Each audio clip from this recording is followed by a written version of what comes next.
Ladies and gentlemen, on the 10th of May, in the morning, even as we were getting into a huddle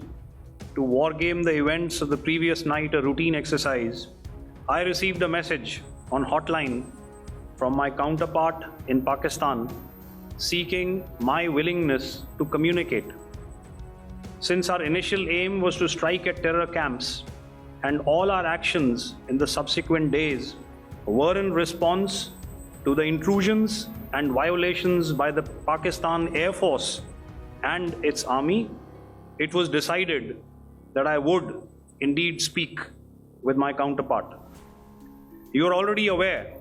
I've seen it being covered on national television, that my communication with the Pak DGMO was conducted at 15:35 hours yesterday and resulted in cessation of cross-border firing and air intrusions by either side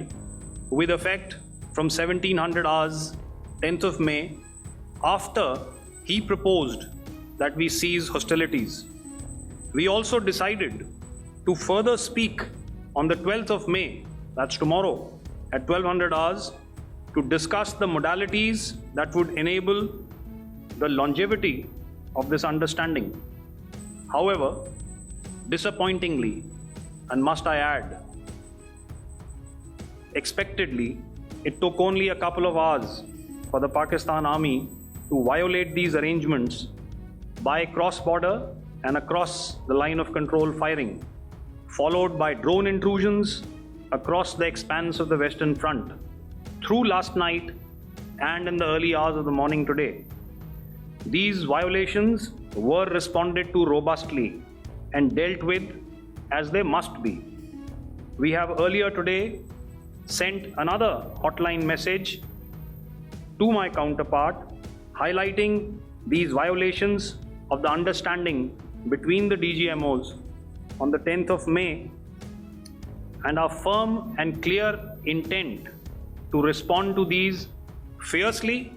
and punitively, if repeated tonight, subsequently, or later. In this regard, I must inform all of you that the Chief of Army Staff has earlier today conducted a security review and has granted full authority to our Army commanders for counter actions in the kinetic domain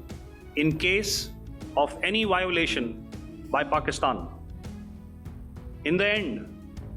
I pay my solemn homage to my 5 fallen colleagues and brothers from the armed forces and civilians who have tragically lost their lives in Operation Sindoor. Our hearts go out to the bereaved families, and we express our solidarity to them